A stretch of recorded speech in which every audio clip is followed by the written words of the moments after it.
Hey, who'd you talk to? What's going on? It is me. It's me. It's Mike Lepre, King Mike L. This is Legit Paranormal. Brought to you by legitpodcast.com. We got June 5th, 2022, 0605 2022.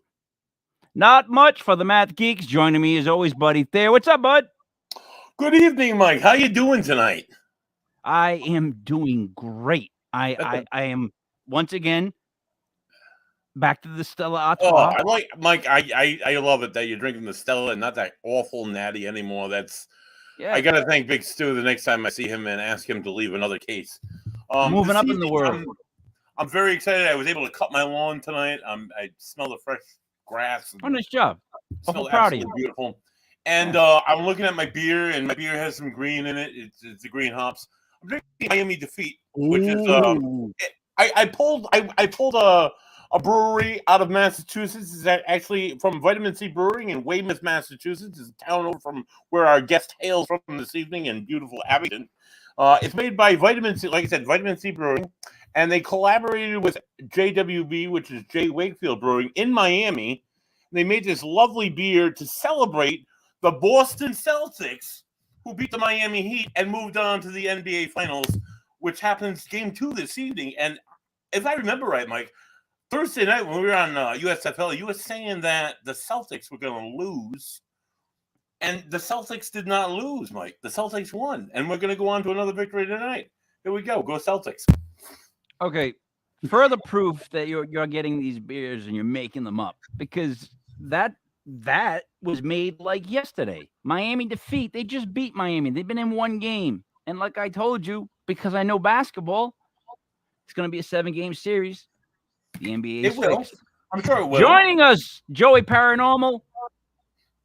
What's up, Joe? What's going on, guys? Like Buddy, I'm celebrating the Celtics' victorious defeat of the Heat and their Game 1 victory over the Warriors. I'm dressed in green. I got the green light behind me. As soon as we get off or out of this show, I'm going right in front of that TV, and I'm watching them take it home. Take 2-0 lead going home. I am very excited. And also, can't see it, Jack and Coke.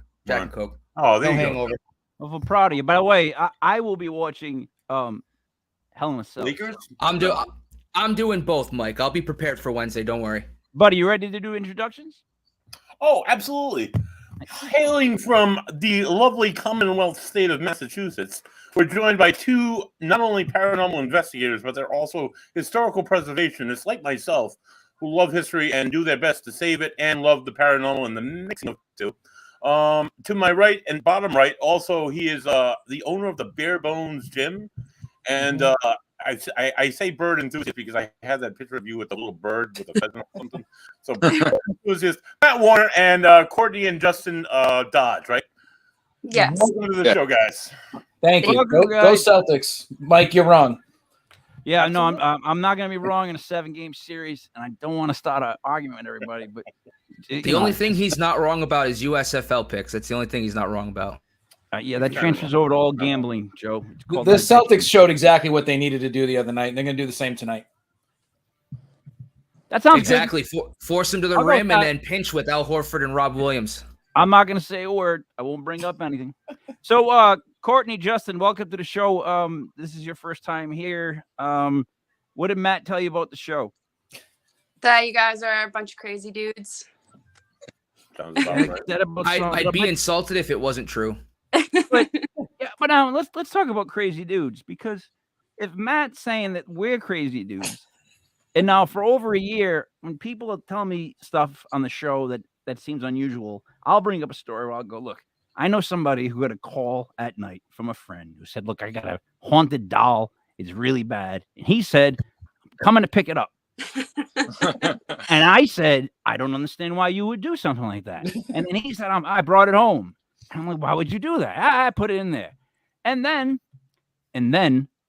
I got this one doll. It's got this noose around its neck that's burnt, that, was holding in a possession. I'm like, I don't want to see that. Oh, I'll show it to you. No, I don't want to see that. I'm going to show it to you. And then the moment it hit the screen, and I'm being honest, because I had drinks once with Genius Kev. Genius Kev's now lost in Oregon. But we had drinks one night. We were talking about how we still see the face of that stupid doll. Like I can't. No offense, I don't mean to say stupid. I don't want to like rile it up if that happens. I'm just saying it was burned in my head. You still have that doll? Yeah, you want to say hi? No. Oh God, no. No. God, no. For So the sake of your underwear, I'll leave her off screen tonight. I could say something about that, but I'll leave that alone too. Moving on. Let's discuss this. Guys, what's been new with you? What is the new thing? Your last name is perfect to start any organization. I was thinking about it. The Warner whatever. Warner whatever sounds official. It could be like the Warner, like, you know what I mean? Anything, buddy. Anything, right? So Courtney and Justin, where do you guys come into this? Like, where did you fall into this? So Matt and I have been friends for about 8 years now, and we just started talking about the paranormal and how much we really enjoyed it. And Matt needed some brains, so he asked me to be his researcher. So that's how I became part of the Warner Paranormal Explorers. I don't think that was exactly what Matt said. Matt, what was the exact thing you asked her to be? Or to do? So for years, Courtney's been up my ass trying to There do you this go. stuff. There it is. And There it is. just like, oh, I really need to do this. I need Yep. this to make my life complete. And I just gave in one day. I said, I've had enough of your pestering. And I really like Justin. So I was like, you know what? I guess I have to take you on too, since Justin's going to be a part of the team. So I hope you're wearing the flex hat for your ego. And always wearing the flex at no face. point did she say, I need the brawn. She knows I already bring that to the table. Yeah, there it is. That's where You know, I'm the brawn. I'm the muscle guy. yeah, there it is. I guess you guys got a couple of bro muscle guys. Hey, buddy, let's start a gang. Let's start a group right now. Joe, you're out. Joe, you're out. You're That's too fine. nice a guy. Too nice. I a mean, guy. You're I'm out. actually like legally trained to shoot, so you might actually want me in the group. Yeah, Just but you're throwing too that nice out a there. guy. All right, Matt, what have you been up to lately? What's been going on? What is new? So since we last spoke last year, actually even back then, I was still in the background working on what we've been doing now. So we're now running a location here in Rockland, Mass, called the Heart Stuff Hall. It's an old GAR building. It was built by the townsfolk for the Civil War veterans, so they had a meeting place and things like that, places they could go hang out at. And I've known about this location for many years. A friend of mine investigated it. It was the only team ever allowed in there, and they're very, very by the books kind of.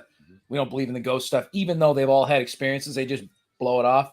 Mm-hmm. So for a long time, I've been trying to get in there because it's super close. It's literally a 30-second ride from my house, which makes life so much better. And I was just trying to get in there, I finally got permission to I talked to somebody and they're like, yeah, we'll let you come in and ghost hunt it. And I could tell they weren't interested whatsoever. So I didn't really push the issue. And then as time moved on, a friend of mine wound up joining up with the group that runs it to do Civil War reenactments. And I tell him, I said, when you go to that meeting, man, you let them know I want to get in there. And yep. And he waited. And then back in the fall, due to COVID for the past 2 years, ruining everything, they were at a point where they needed to raise some funds because people weren't renting the hall. They weren't doing anything there. So it just lined up. I saw him that day. He's like, oh, I got a meeting tonight. I said, you know what you need to do? And he said, absolutely. They brought up at the meeting, yeah, we need to figure out a way to make some money. He raised his hand. He said, I got a guy that does paranormal stuff. He'd be interested in maybe running some events. And they kind of have him come to the next meeting and we'll listen to his spiel. So next meeting, I rolled in. I like the word spiel. I use it a lot. It's an underused word. I know. I agree. love it. I like the part of it. It's nice. Spiel. I'm sorry. Continue. So I went to the meeting, stood up in front of them, told them what I can do, what I can offer them. And there was a lot of apprehension from the two that are in charge. The rest of the group was all for it because they see dollar signs. Mm-hmm. And it got to be, well, we'd be okay with it, but we'd feel better if it was a member. I was like, whatever, give me the paperwork. I'll become a member of whatever this thing is and sign my life away. Still don't know what I'm a member of, but I am a member of something now. And why did you have to become a member? In order for me to be in the building without anyone else, they felt better if I was a member. Is that insurance reasons? I think so, but I actually carry my own insurance. That was part of the deal. I said, I'll carry insurance for any events I'm there, anything I'm doing there. So I've got the business license, the insurance, all of it. It's all, Insurance sucks.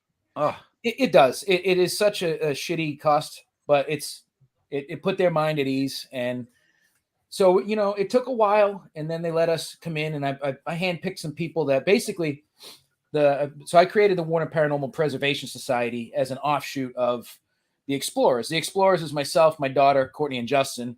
We literally just go out, goof off, explore, have fun. Whereas the society arm of things is us, but a few more people, and it's focused solely on running events and preserving history at this location, and then a few others that we're working towards getting now.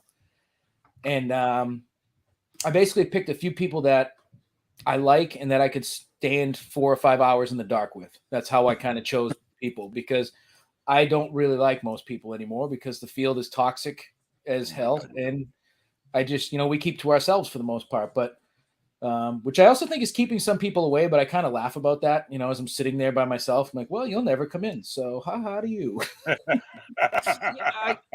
That's great. I just think people need to get to know other people better and more is a word for you, buddy. Stucky-uppish. Stucky-uppish. There's a lot of that. You know what I'm trying to say? I just want to say I'm in a unique position to be in the same kind of stance that you're in. We used to host events at the East Greenwich Historical Society, which you went to, the old Kent County Jail. That's what I was telling Courtney. I was like, we met Buddy at that, you know? Right. It was successful for a couple of years. A lot of interest in it, especially in that area. A lot of experiences. A lot of people we had experiences. Joe had a great experience. A lot of people had experiences in that building. Mm-hmm. Another place, Warner Armory, that we've tried to explore and try to do more in, but they like the dollar signs, but they're not.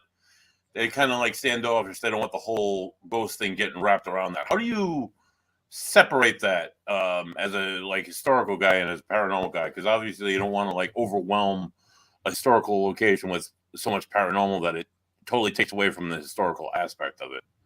Well, it's funny that you mentioned that, because that's the exact massive roadblock that we ran into right out of the gate. And the head guy, now he might have been in the Civil War. He's an old dude. He's not watching, so I'm not worried about it. But love you, Rod. I won the side. He was on the Union. He's good. But no, he said to me, he said, we don't want this place to be known for spooks and ghouls and things like that. And I said to him, I said, I understand that. And I said, the TV shows suck because they ruined a lot of perspectives on things. People see it as how it's portrayed on TV, or this fresh crop of YouTube morons making things look ridiculous.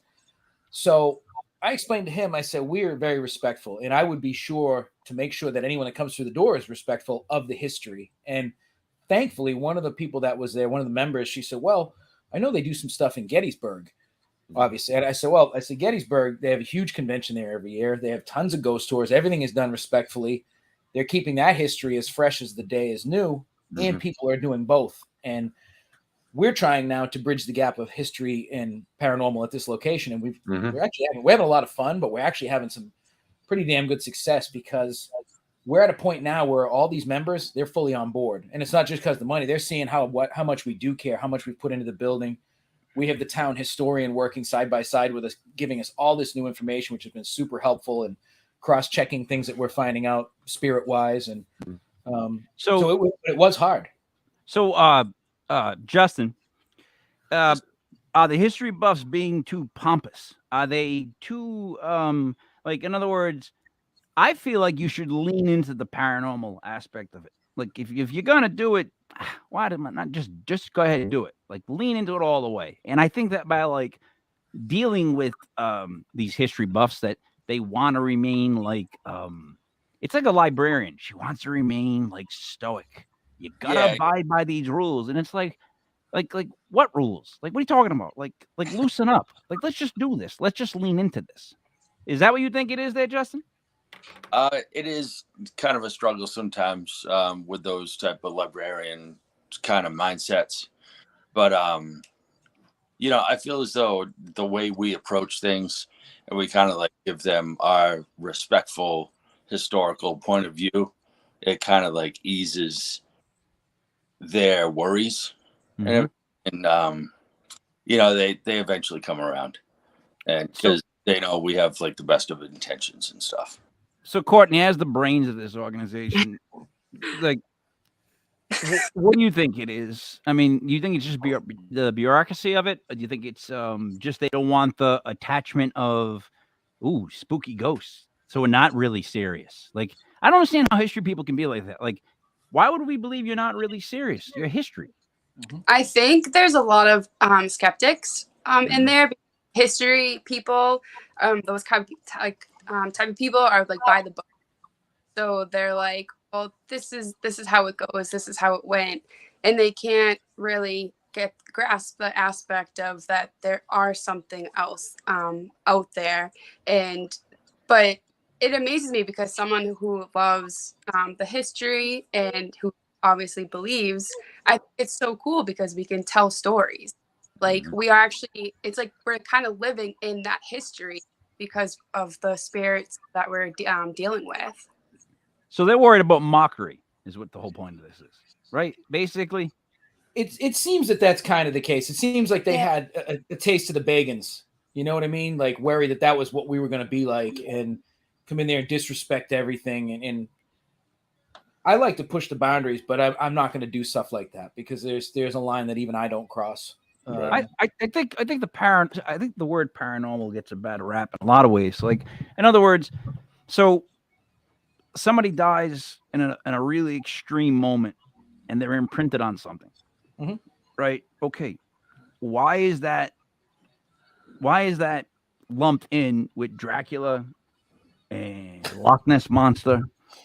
You know what I'm saying? Like, we're talking about stuff where this is like a human thing happened. It was a It's an actual cycle of life, real thing. Dude, I collect football memorabilia. Like, Lawrence Taylor signed this. That's cool. I feel like Lawrence Taylor is with me when I'm around this helmet.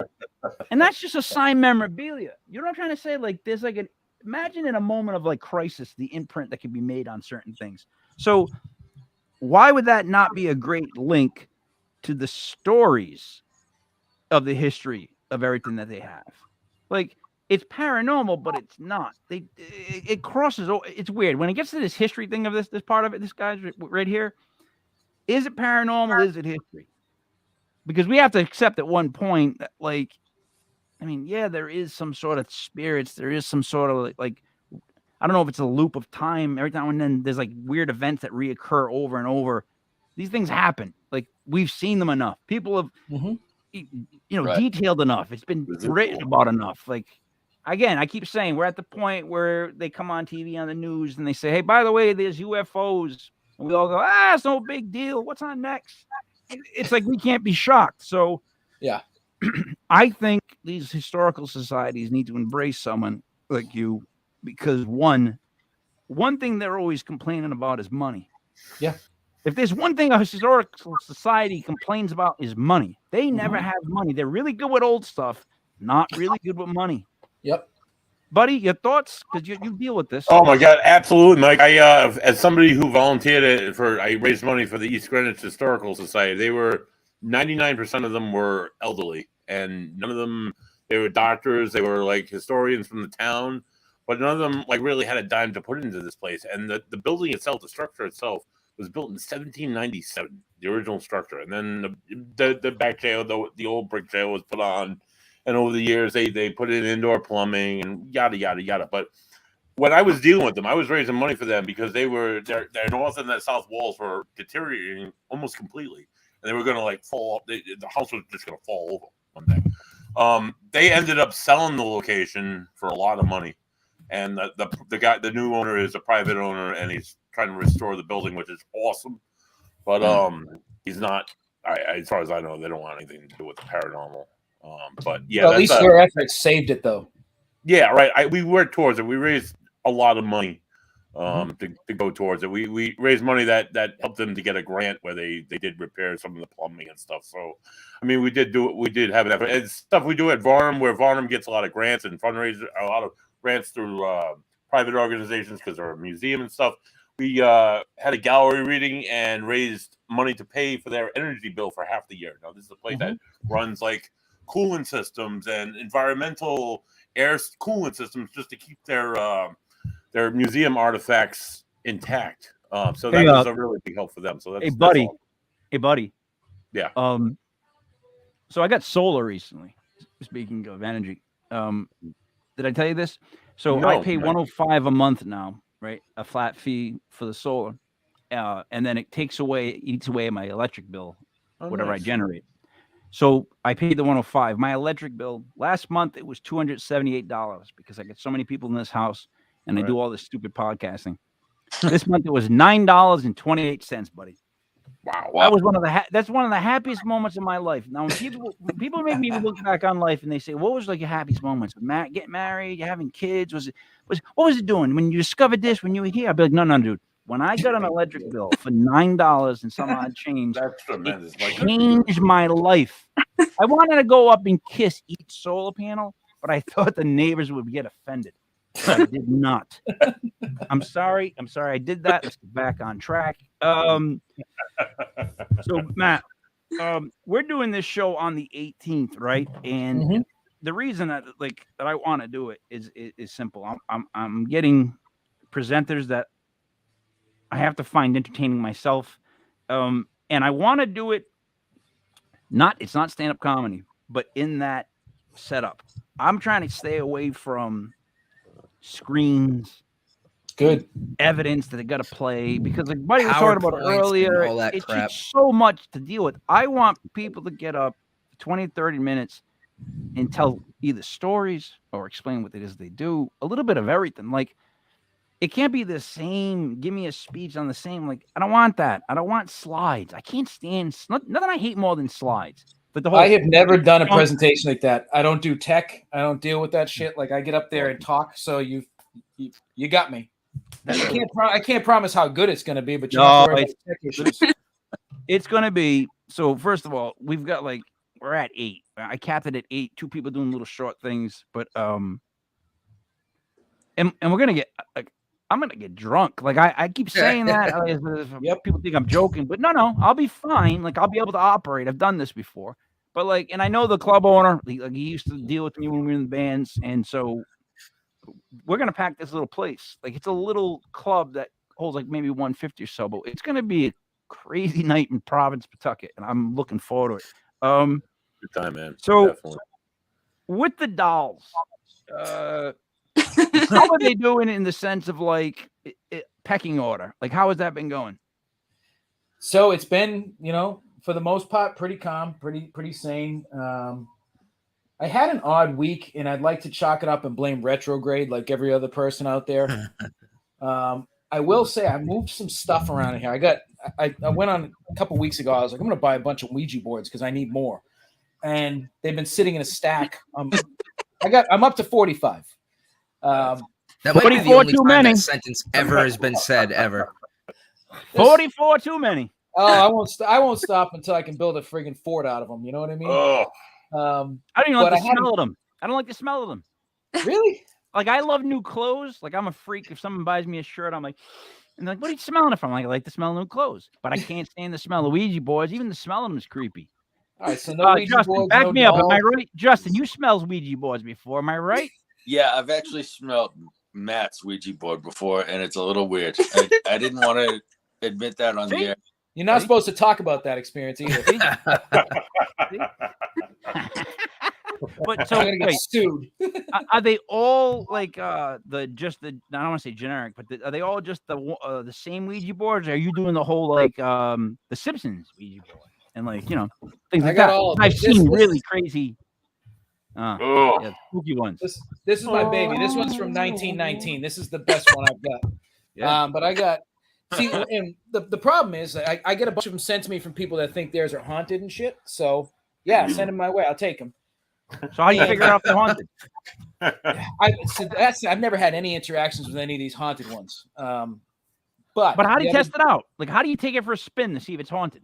Oh, I'll set them up. I'll put equipment around them. I'll put the planchette on it and see if we can get anything and get any readings and what have you. But I don't get much from Ouija boards. They're a board game. They're a board game that have been around for 140 years, and they're cool to look at. I bring them to the events at the hall, and we were at an event a couple weeks back, and I had it under my arm, and a woman goes, "You're not going to use that, are you?" I said, "What, are you scared of it?" She goes, "Oh, I won't touch it." I said, "You don't have to." I said, "I'm going to use it though." And I said, "What, do you had a bad experience?" She said, "Nope, never used one." And I'm like, all right, like. I've never tried a kumquat, but I'm not going to tell you don't bring it near me because I'm scared of it. Like, I don't understand that logic that people have behind them, but I respect it. That's fine. I don't force it. Courtney hates them. She won't play with them either. That's why I made Justin smell it on the side. You know, it's an old school logic. It's just like again, buddy Joey, drink. From being Italian and growing up fully Italian, here's what happens. You're told to just stay away from stuff. Period. Yeah. So like sometimes people bring stuff up, and I'm like, no. Like we were at the U.S. Salem for some whatever it was, buddy. I forget the name of it. Yep, that works. They kept asking me questions, and like they're like, "Why, you don't believe in this?" I know I don't believe in that. Why don't you believe in like? Because I don't have to believe in everything. Like, what the hell? What I believe in across the board. Like, so Ouija boards scare me. I almost decided to say the game of life scares me. Like, I won't play life. If someone asks to play the game of life, I'm like, real no, life scares me. Yeah, it really does. But no, like it's like I only have one life to live. I'll pass. You know what I mean? I'll pass. But all right. So you guys, how do you feel about his dolls, his collection of haunted stuff? Like, what is the vibe that you get from it, Courtney and Justin? Dolls. I hate them. Love Ameline. She's cool. Thank you. No, I mean at first, like when he first got them, and the first and Ameline, there was like definitely some weird vibes at his place. But now, like when I go there, you don't feel anything. Like it. I mean, I look around and I'm like, this is so creepy. Mm-hmm. Just turn around, you just see faces staring at you, and you're just right. Like I'm ready to go. That you know what, and that's what I've been working on my when I was a bachelor. I worked on my house really good to be creepy. Like that's the vibe I wanted people to get when they came in. They come in to be that's creepy. Like creepy is the weirdest thing you want, but yet Matt makes it seem cool. Like it ain't no thing. It's just it's not creepy to him. It just is what it is, right? That's just vibe. So that's why it's. So now, if Justin's talking smack about the doll, does that mean the doll's not gonna like him? Yeah. Justin, look at him. I don't give him a chance to, come on to me, come at me. I keep the distance. So I'm so glad I know this now. I'm gonna bring her out now. She's coming to the hall next time. Oh my God. So all right. When it comes to haunted stuff like that, I met a person, and she had claimed to have had a haunted clown doll from like the 1920s. It had this scary face, but it was strapped around her, the arms and legs, and then she had a spirit box reader that would beep, I guess, when she spoke to it. Now she just rolled up on me, mohawk, tattoos, everything, with the clowny around her back. So he left me.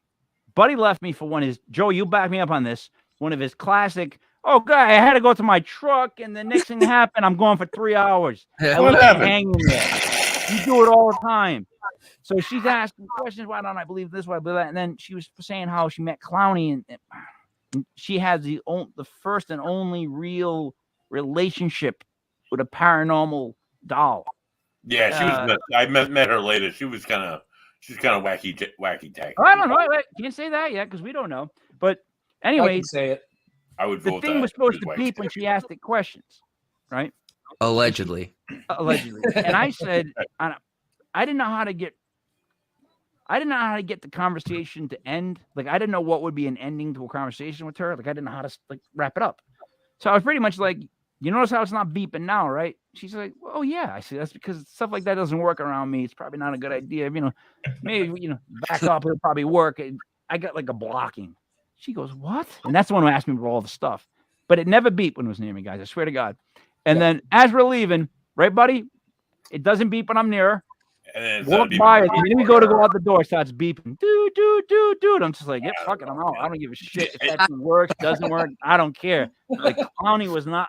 I was not gonna have an interaction with Clowny. This 4-foot stuffed doll wasn't gonna happen. I don't blame you. You see people like this at Paracons, and they're walking around and they're like, look at me. It's just people using the paranormal field to look for attention. I mean, she's a nice girl, pretty girl, had a lovely haircut. But she's wearing a clown like that and going to a show like that, it's instantly lose credit showing up like that. Like if I saw that, I'd be like, nope. I Yeah. made one bad mistake in conversation that I apologize to her for immediately. But at one point, she said to me, I've been suffering from severe depression. And I went, you do say. No, I didn't have to say it like that. Like, God, that came out jerky because it was just like, yeah, I get it. Like, like, I get it. You're right there. A clown's supposed to There's a make you laugh. clown around you. But, you wrap a clown around you. Yeah, you're having some non-sunny days. I get that. I feel like everybody in their half brother has a haunted doll now. So that's, I don't even talk about Emily. I don't need to because I don't need. You guys have seen her. Like, I don't. If people ask, absolutely, but I'm not making Facebook pages for her and shit. Like, oh, give her a like. Here's a T-shirt with Emmeline's fucking face on it. No one wants that. Like, I don't shill like that. What'd you say? I'd wear that shirt. I'd burn it. Well, you're both getting those for Christmas. But see, the thing is, now you can't really tell somebody that they're not real. Like, we've got to a point where everybody's so sensitive about anything you say that you can just go, hey, look at me, I got a haunted AC/DC sleeveless T-shirt, and you guys be like, no, it's not. I'm like, how do you know? I've had a weird feeling since you showed up, and then I'll be like, oh my God, you're just hammering on me because you don't like beards, Joe, because you can't grow a goddamn beard. And I'll just go on a big rant. Next thing you know, you're a jerk for not believing in me, who has a haunted AC/DC T-shirt. Right, that's how it turns out. Yeah. Right? Like, that's the bullshit we're dealing with. That is literally where we're at with everything in the world. And I think that's a big reason why I have the people that like me, and then there's the people that can't stand me because I've always just shot straight from the hip. I don't bullshit people. Like, I tell it like it is. If I think you're full of crap, so be it. You're full of crap, and I move on to the next person. But some people can't handle that. There are too many people that need to be coddled and appreciated, and and that's not me. I can't be that person. So that's where the historic thing kind of gets like a snag. They want too much, like, oh, you guys are great. You guys are great. Like, they want too much of that. There's just too much of that going around. Like, they need to loosen up a little bit. And as far as people with the whole paranormal stuff, I just think the word is so vague now because we got guys on here talking about, from doing this show for over a year, people on here talking about angels. They're talking about cryptids. They're talking about everything. And it's like, they all got their theories. I never tell them they're wrong, like, because again, who am I to tell someone they're wrong? And we've had one confrontational show. Whoa! You tell me I'm wrong all the time, man. Oh yeah, Joe, you don't count. Joe, you don't Come on count now. Joe, you don't count. And buddy, HR on Tuesday, Joey. Joe, bring him in and talk. I'm talking to him. He's not listening. He doesn't learn. No, we had one event where the guest one kept saying things like, I just thought I'd be speaking to people that would understand a little bit of what I had to say. And the world doesn't like that. I'm going, wow. And he's rubbing his eyes. He's blowing smoke in the camera, and he's aggravated that we're so dumb. Right? You work out? Yeah. And they kept asking if it worked out. So I acted as dumb as I could for about 30 minutes. I swear to you, man. I let him be mean as he could. I had people actually messaging me, why are you letting him be so mean to you? I'm just like, don't worry about it. Don't worry about it. So like the halfway mark, you see me mute the thing, and I'm yelling at my wife, this guy's fucking dead. Go back on the thing. And I just start bringing him out to the deep end. And by like 10 minutes of, he's going, I don't mean to come off like an asshole, or I didn't mean to sound like an asshole right there. By the third time of him saying that, it's like, dude, you sound like an asshole. You're begging for it. And then at the very end, he's like, I just thought I would get a chance to come on and show my whole presentation. And I'm like, well, buddy, if you watched our show, which you obviously didn't, you would remember that we actually asked questions. So that was never going to happen. But you never watched our show, so you broke my heart. And he drank a half 2-liter bottle of Pepsi straight down. Yeah. No, I think it was Pepsi. Slammed it, and then just stared at the camera. And you had about, I'll be honest, guys, you had about a minute airtime of this. Him not saying a word, me going, anything else to say? You want to answer something? One more thing? And I was laughing the whole time. One more thing?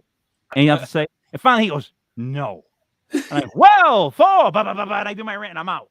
was the only person that's ever dropped immediately when we go from show to the show ends.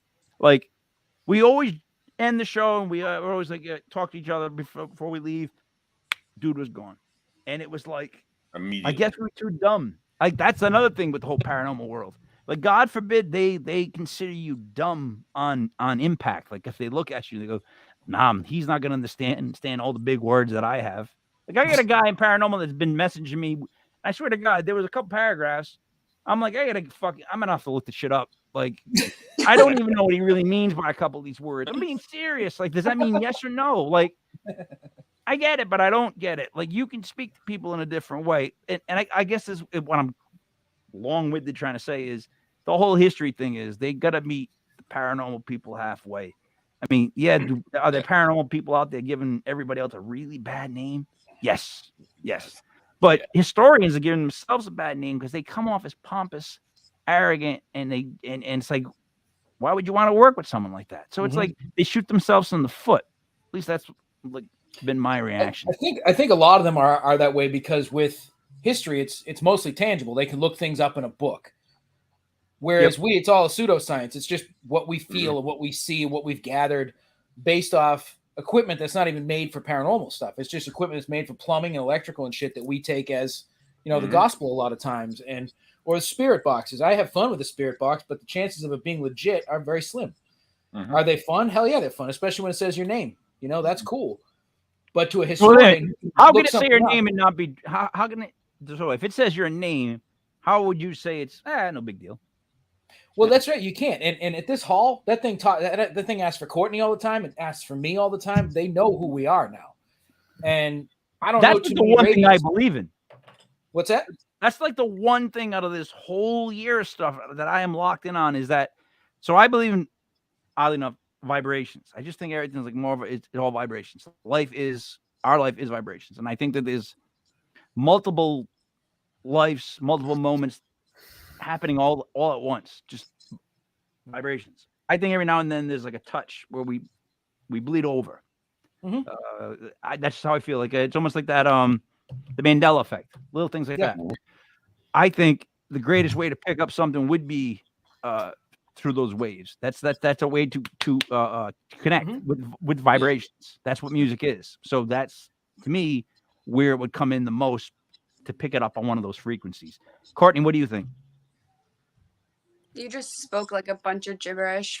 Really? You didn't understand a word I said? No, I don't know. I mean, I think that it's like more energy and there's those spirits that are the intelligent, those spirits that are just doing the same things over and over again. I don't know the science part of it, but I've been dealing with it like since I was a kid with all that stuff. So it's definitely something that I need to like look more into. But I get what you're saying with the whole multi-universe kind of thing. Is that what you you're know what I just figured out too? Matt's the brains of the organization. Matt, back to you. You know what's funny? I'm sitting here. I'm like, man, this guy with my gibberish, right? Yeah, Matt, you understand? Guy literally gave right? her the brains. I'm the brains because I do the research. All right. Yeah. Okay. Paranormal is all Matt. Right, Matt, you got what you heard. You heard the gibberish. You were with me. I did because I have a very similar train of thought on that. I don't want to use the term multiverse and rip off Marvel. No, not at all. I do think that we have these veil thinning moments where the veil's like Swiss cheese, and that's when the ghosts come through. And I think they're just living a different life in a different dimension or whatever the hell you want to call it, and we get a snapshot. And they're probably looking at us like, what the hell's going on over there? We don't get it here either. So I do think in energy, we all know energy can't be created or destroyed. It just moves on. And with our energy, when we go somewhere, if we're spending 40 hours a week at our shitty job, we're going to leave our energy like skin cells there. So when we die, there's a good chance our energy's there. It doesn't mean we're haunting it, but our energy could clearly be moving between those walls for an infinite amount of time. So that's the kind of stuff I like getting into is the hypotheticals. And I mean, we're never going to be able to prove it, but it's a fun conversation to have with people. Let me ask you guys something as one researcher to another, as one investigator to another. Joey's investigated, and we're all, other than Mike, we've all investigated it. I tell the public. Thanks for throwing me a bone, bud. Yeah. Joe sat in the dark with me as well. It's more than just sitting in the dark and asking questions. It's that's like half true. Experiments. It's like drawing a circle in chalk and putting a ball in the middle, or it's like using a cat toy and putting a camera on it, or it's using the Estes experiment, which I've done twice. I've seen it done twice. Did it recently at the SK Victorian Mansion, and we did it at the jail with another group that came in, and it was fascinating. I posted a video that you guys did at the Hearts of Hall with the Estes experiment. Can you talk about your research methods where it comes to that, and what are your findings have been? So we've done Estes a couple times there. We did it again Friday night when we were there, and it was rather uneventful. I find for myself when I go in, for those watching that don't know what Estes is, Please explain. You get I don't think Mike knows what it is. I know. Honest to God, I was hoping the guy you guys would explain it. Because, like, I'm like the ESPs. Well, leave it to the brains of the organization. I will explain it all. Yeah, Matt, definitely the brains. So you take the SB7 or whatever spirit box you're using, you plug in noise canceling headphones, and to do it authentically, you put a blindfold on. It's just total sensory deprivation. Mm-hmm. Then what you do is you have the other people in the room or further away asking questions, and whoever's underneath just says what they're hearing through the speaker. So in theory, we don't know the questions that are being asked, but we're just answering whatever we're hearing through the speaker. So it's interesting. When it works really great. And I've had a couple of experiences where I didn't astral project because I wasn't sleeping, but I was looking down on my body. I was under for too long. It was like 35 minutes, something at that weird museum place down the Cape. Mm-hmm. I was all jacked up for a while after that. And actually when I did it at the jail, I got really sick. That up in that bedroom. Whose bedroom was that? Yeah. Is that Mary or something? The head warden there, the woman the warden. woman who was the jailer. The last jailer. Yeah, that lady. So I got really sick up there after doing the Estes. I went outside. I had like a splitting headache after I did it up there. So what's happening when, at least for myself, when I go in, I'm just opening myself up completely as a conduit and like, hey, take my energy, do what you need to do. But one of the first times we did it at the hall, we did it up in the attic, and there's this grimy mirror hanging on the wall up there for whatever reason. So we sit across from it, kind of like a portal situation, and a bunch of friends were asking questions. I was sitting there, and at one point something grabbed my arm, felt like a child. Wow. And while we were recording, asking questions, you heard a child voice call me daddy.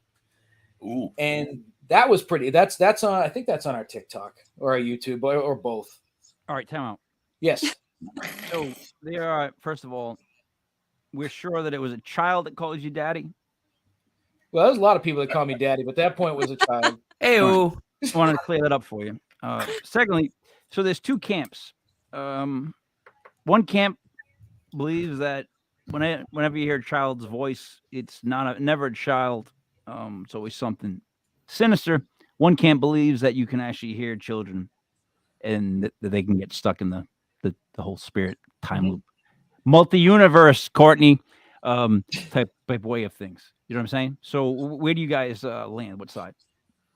I feel that whole like, oh, it's a demon disguised as a child. I think that's 99.9% bullshit. Mm-hmm. There's absolutely no reason a child spirit can't communicate with us like an adult spirit. Children, unfortunately, die just like adults die. Mm-hmm. And actually, the research that we've been doing over there and some of the history that's been taught to us, it's now starting to add up why children would possibly be there. We've been interacting with a boy and a girl spirit in that building, as well as a couple of, probably adult spirits. So, see, I think that stinks because I think kids and dogs should go right to wherever it is they need to go and cross over. And I have a hard time with places that will showcase rooms that you can come hear a kid's voice. Because if it really is a kid and you have these people that, we help spirits pass over all the time. Oh, really? Have you gone to the place where they showcase the room of the kids in the hospital? Have you tried that one out? It just seems like not to get on this kick again, but they shouldn't have to go through that, kids, first off. And if they do have to go through that, wouldn't they be the ones you would want to help pass over? I just feel like like kids, like they have so much energy that they're not necessarily stuck. It's just it's something that they just want to be at. Like they like to play. And so I feel like we're at the Heart Stuff Hall, like they play hide with us. They interact with us like how kids would. So I feel like it's not like they're not stuck. I just feel like because they had so much fun and different things at the hall that they're part of their energy is just there. I know. I just see it as like I can imagine like mountains made of gold and like cheesecake, like like just gigantic toppings of everything, like places that are so much better than that hall. You know what I'm trying to say? It's like kid. Yeah. I know you're having fun here, but listen to me. Leave this bingo hall, not that this bingo hall, and let's get you someplace good, guy. Like let's see how far up we can get you on the pole. I mean, is that wrong to say? Like, not at all, because you obviously you feel for any spirit, any spirit that feels trapped. But one thing I will say, I don't buy into that whole like I'll help you cross over. Who qualified you to do that? Did you take that course in college? I missed that one. Like, who? I haven't met Jesus. Like I don't think you're over there crossing spirits over. Like, we will tell them like you're not stuck here. You do not need to stay. But it's not like, hey, take my hand. I'll help you ascend.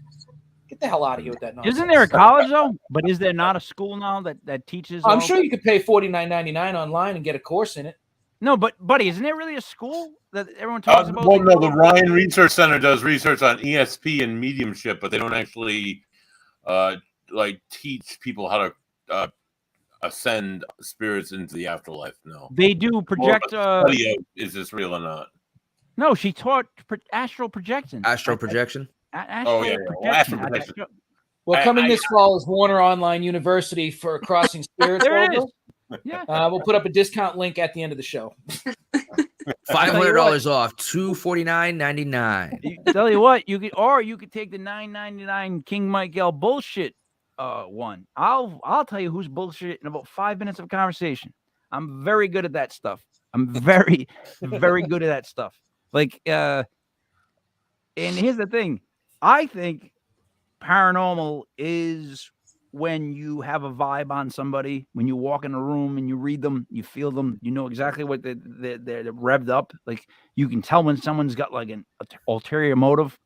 Like that's me. Like when I walk in a room, it's weird. The first thing I do is I look for the exit sign. Second thing I do is I start to read people's faces. And like, I guess it comes from like back in the band days when you just didn't know what their intentions were. You just had to learn how to talk to people. Be polite, not say stuff like, oh, you are, you know what I mean?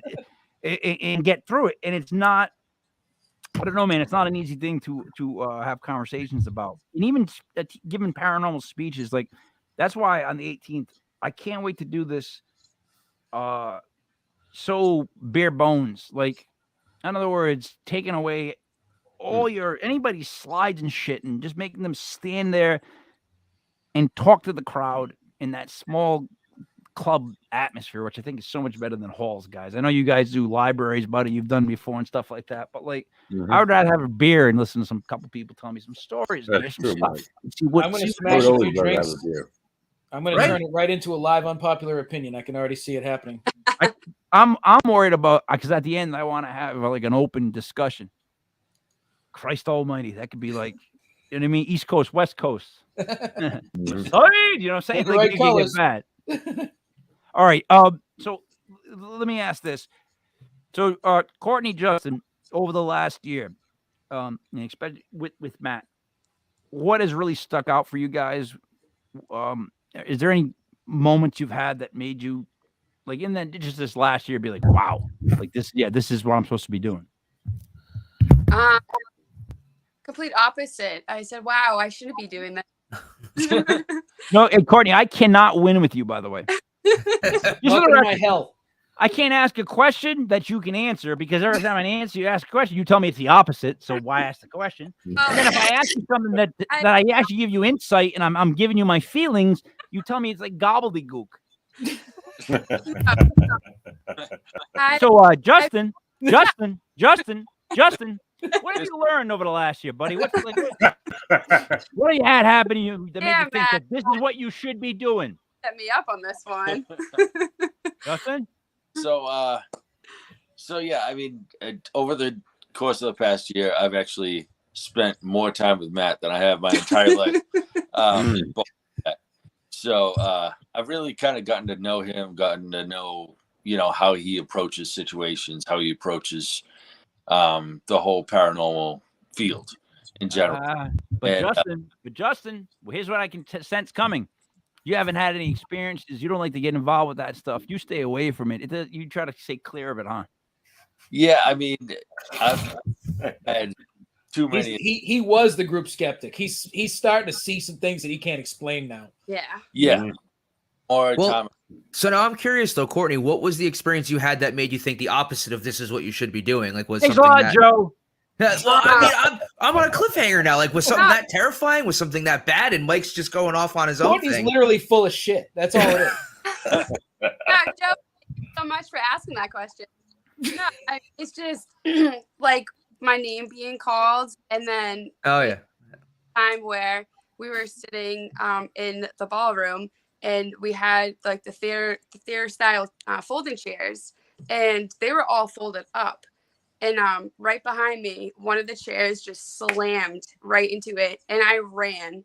I how people have those fight or flight like instincts, like mine is flight. Like I just ran, and it wasn't explained. And I just looked at Matt, and I was like, why am I doing this? Like it just scares me sometimes. And I was just mad that she ruined my moment.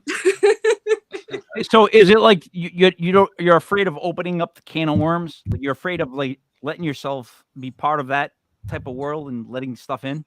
Yeah, like I don't want to my house is like my home. Like I don't want to bring anything home. I don't want to be So attached like how Matt gets attached. Like I just want to say to that effect though, if you go in with I just the way I feel, like if you go into anything with the mindset of like I'm not gonna bring anything home, whether you say like spirit, you're not welcome to come with me or not, like you're not going to. I mean, me and Buddy have been investigating for almost a decade now, and I've had some experiences that were really very tame at built places, and I've literally heard my name called from 2 feet in front of me in a pitch black room. And I mean, to this day, no matter what, when I come home, I've never been anywhere that I've called or considered home that I felt anything there with me. So I think that's one thing I wouldn't really ever worry about, is if you have that mindset where like, I don't want anything in my home is my sanctuary, then you'll be fine. I think that will always be how that goes for you. Yeah, and I don't trust this shit. How about that? I don't trust something to latch on to me. I say a million prayers before I left the goddamn USS Salem because I didn't want anything coming home with me, Joe, because I don't trust that stuff. See, I'm the least religious person you'll ever meet, and nothing has ever followed me home. Joe, knocking on wood. Joe, let me ask you a couple questions. Have you been married yet? I'm engaged to be married, getting married in October. Exactly. Oh, congratulations. Thank you. Yes, both congratulations. You have yet to have everything happen to you in life, Joe. You're being too happy right now. It's a negative world. If you let in positive, negative is going to be right there next to it, because that's how it works, Joe. You can't cut anything too thin where it only has one side. You with me now? No, because I know that there's a lot of negativity out there and a lot of negative things happen, and I always just try to stay somewhat positive, because if you don't, you're just gonna this world will destroy you. If you agree, but I'm afraid that negative will follow me home anyways. I do have that issue. I think that is drummed up a lot by what you see on TV and what you see in people who are out in the paranormal community who have a big platform. Attachments are real, but I think in more extreme circumstances than just going into some place that's haunted and then coming home with something on your back. Like I don't subscribe to that being, like, even Matt was saying, like, some people have sent him Ouija boards that have been haunted, and you get them and it's like, this is just a piece of wood. There's no attachment to this. It's all drummed up in your mind, and you're putting that energy out there that's making that board haunted. And as soon as it's removed from your house, that board's not haunted anymore. Joe, you ever take mushrooms? No, I haven't. No, not done never? psychedelics. No. Never done? maybe the end of August this year. No, but- because I know my mind that if I took mushrooms, I would always have a bad trip. Just saying. No. See, No, it's you wouldn't exactly you just said what it is. When you take mushrooms, if you go into it positively, and you know that you're gonna trip, and you know that you can't make it stop, which is the biggest problem with people who take mushrooms. Once they go, holy shit, I want this to stop. No good. You are on the ride. You're on the coaster. Just shut up. Keep your hands inside. Joe, enjoy the it'll ride. help you understand, and it helped me a couple of times be more comfortable with the whole spirit stuff. You know what I mean? Like seeing, the thing with me is when I take mushrooms, which I don't advise anybody to do. This is all allegedly. Allegedly. I have seen auras, and it's always the same color for certain people. So that's what trips me out. Like that to me is a big deal because I relate colors with people. So when I see auras, I go, yeah, my mind's making that happen, but there's also something else going on. And it's like weird. But when you, again, kids, Allegedly, do not do this. But when you are like tripping on mushrooms, there's that moment where you're like, you see that plane that I was babbling about before, Courtney. that incoherent. You kind of see that incoherent, like the vibrations of the world. Does that make any sense, Matt? When you've taken mushrooms? Allegedly, yes. Imagine throwing a question to somebody like that. Isn't that how it was like with you when you were on heroin? Yeah. Look, if you think about it, something like that is going to completely erase all the outside distractions you have. Yeah. It's going to open your actual inner ability. I believe that everyone has a psychic ability. It's just, we're all so distracted. Yes. And it isn't going to come out. We got to pay bills. We have to go to work. We have to do all that shit. Like, I have these little psychic things pop out of me all the time, and it freaks me out because I know I have it, but I don't want it. I don't want to see dead people all the time. Like I'm good. Like, you know, a couple hours a week when I'm in the dark, that's fine. Come on out, but stay where you are and let me go home, you know? And when it does happen, it's like that holy shit moment that we do have that ability within us if we want it. But what people don't realize is that's not the only time that it happens. I go looking for it all the time. And oftentimes I'll get it afterwards. But in the moment, I don't really experience anything. When I do have my experiences, when I see something, I'm doing like everyday shit. I'm at my aunt's house. I'm having dinner. I'm like meeting with friends. I'm like helping someone move. And you'll have experiences all the time if you're open to that kind of thing. What are you seeing when you're helping your friends move? What are you seeing when you help your friends move? All right, so I was at a mill. I was helping a friend move from an old mill, and you're looking down this long corridor, and I'm like grabbing stuff, putting it on the cart, grabbing stuff, and I go and I look, and I put the stuff on the cart, and I'm looking in front of me, and I saw a guy. He came out of one wall, he walked across the hall, and he walked right into another. And I looked at the girl standing next to me. The girl I was sitting at the time. I'm like, "Did you just see that?" She's like, "What'd you see?" Did you see the dude just walk across the hall? It just walked in one wall. I was like, I saw it. I'm like, I'm trying to recreate it. I'm like, maybe it was my eyes. Maybe it was. I couldn't recreate it. I couldn't I couldn't imagine it happened. It's just the way he had a long coat on. He had a hat on. He had long hair. Can you show me with your hands again? Can you show me with your hands again how that happened? What did you say? How are you moving the boxes? No, show me the move. Show me moving the boxes. No, you're going like this. Oh yeah, I was moving boxes like this. I was moving like this. Like this. And like you did it more than once. Good job, buddy. I did it multiple times. Like I was loading it from an apartment to a cart. I know.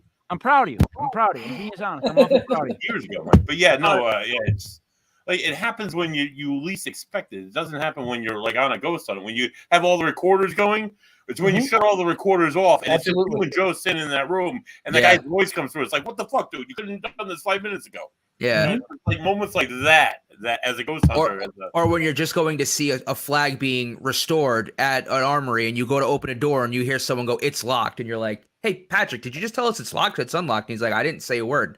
And he had his key ready to open it, so it wasn't Patrick. Yeah, it's one of those like times that you don't expect it, and then it happens. Guys, it happens when the recorders are. So, going. buddy, your story brings me back to my point about drugs. You got to go easy with what you do because you might hear voices and you might see guys run across the hallway, and that's all I'm going to say. Always take your meds. Never stop taking your meds. It is on the hour. To wrap it up, what would you guys like to say? Pitch. Let us know about Courtney. Justin, you go first.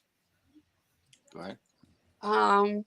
Well, I learned that you're an Apple mic, so thank you for having us on the show. Pleasure having you. I always love it when someone doesn't seem to like me for no reason. I feel bad. I usually get sad afterwards, but so I'll cry by myself. That's something that I'm used to. Thank you, Justin, for coming along. Yeah, thanks for having us. I like you, Mike. Don't worry about it. Yeah, Justin, I have no problems with you, man. It's the supposed brains of the organization that I'm not so sure of. Matt, anything you want to say before we wrap up? First of all, I'm sorry I brought Courtney on with me. Okay. All right. Last time the doll, this time Courtney. Yeah, how am I going to top next time? I don't know, dude. I don't know. Time the doll's not coming, but I am. Yeah. I'll be around. Yeah, I'm afraid if he comes to the August 18th thing, I'm going to be on stage. Coming up next. Well, he's not really next. You know what I mean? All over me the whole time. Joey, what are you gonna say to wrap it up? All I want to say is that I could possibly have my future aunt-in-law watching this. We don't typically talk about drugs on this show, so please let Cameron continue watching. That's all I got. I mean, this is all hypothetical. I mean, it's allegedly. It's allegedly. You know what I mean? Everything's theoretical in the paranormal. Alleged drug use. That's very true. In the mountains. Buddy, want to wrap it up? Oh yeah, I absolutely would love to wrap up. Matthew. Thank you for coming on the show again. Thank you, sir. It's just as good as the first time. Thank you, Courtney, for joining him, even though you didn't get along with Mike. We don't always get along with Mike, so that was fine. It was a good interaction. And Justin, thanks for tagging along, for coming along as well. Join us next week, live at 7:05 next Sunday, June the 12th, as we welcome someone from the West Coast. Please don't do that again. He's paranormal investigator. He's been on shows like Ghost Adventures, Paranormal Challenge, Paranormal Paparazzi, and he is the first. He's also the creator of the first paranormal web series, Haunted Wolf Manor. He also plays a mean ukulele and may sing us his song. It's absolutely phenomenal. Scott is the greatest people in the field. And stuff. Scott is a phenomenal speaker, and I love Scott. And you son of a bitch, I'm in. Scott. Great I'm excited to see Scott come on that show. So, with no ukulele next Sunday. I don't know, Mike. Too. I think it's me and Buddy against you. We're hearing some ukulele. Yeah, totally. But I got the on-off button. So, I'm just saying, ukulele is a rough one. That'd be fun. Hey guys, for Courtney and Justin, for Matt Warner, for Joey Paranormal, Buddy there, it's me, Mike Leopard King, Mike Hill. This was Legit Paranormal, brought to you by legitpodcast.com. Thank you. We will see you again next week. Go Celtics. Go Celtics. Our new show should be on Tuesday night. It's Legit Paranormal Vacation Planners. We are starting off with the Biltmore in Providence. Thank you for watching. Take the Warriors.